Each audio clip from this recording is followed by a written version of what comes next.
महाविकास आघाड़ी की ओर से कोई भी उम्मीदवार मैदान में नहीं है। तो पश्चिम बंगाल की तस्वीरें आनी शुरू हो चुकी हैं, लोग सुबह सवेरे पहुंच चुके हैं।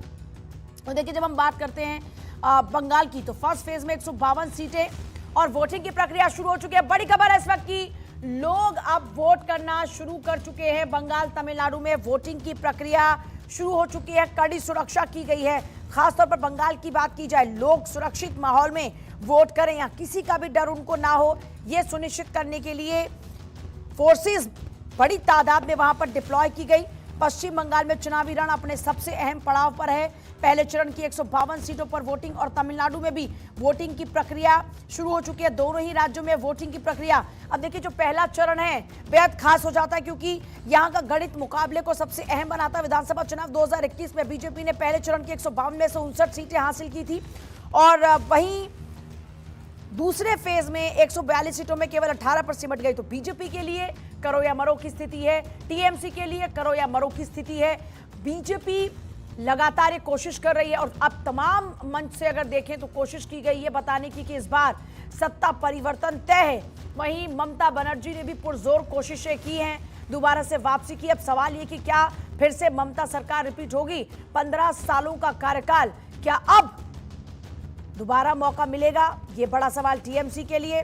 और वहीं बीजेपी जो पिछले 2 चुनाव में अगर देखें तो लगातार दमखम के साथ चुनावी मैदान में उतरी, और चाहे वो लोकसभा का हो चाहे विधानसभा का हो, पश्चिम बंगाल की सीटों पर ज्यादा से ज्यादा कब्जा करने की कोशिश रही। और पिछली बार यही जो फर्स्ट फेज था, इसमें बीजेपी ने जबरदस्त परफॉर्मेंस करते हुए अपना जो वोट शेयर है वो बढ़ाया था, और साथ ही साथ सीट में भी इजाफा हुआ था।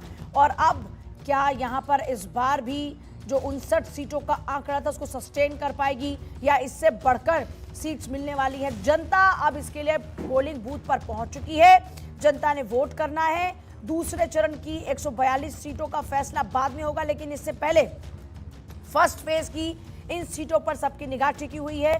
पहले चरण की 152 में से 92 सीटें टीएमसी के खाते में गई थी, और अब ये कोशिश टीएमसी करेगी कि पहले चरण में ही बीजेपी को रोक लिया जाए, और बीजेपी की कोशिश ये होगी कि यहाँ इस बार पिछाड़ दिया जाए टीएमसी को। अब देखिए, कांटे की टक्कर की बात करते हैं, नताबाड़ी सीट जहां पर कांटे की टक्कर है, और यहां पर टीएमसी और बीजेपी के बीच में मुख्य मुकाबला गिरिराज शंकर रॉय, गिरजा शंकर रॉय जो इस वक्त बीजेपी के प्रत्याशी, और शैलेन वर्मा ये टीएमसी के प्रत्याशी हैं।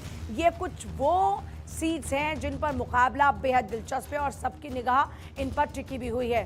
तो ये नताबाड़ी सीट, और नताबाड़ी सीट पर भी मुकाबला बेहद दिलचस्प। बड़ी बात यह है कि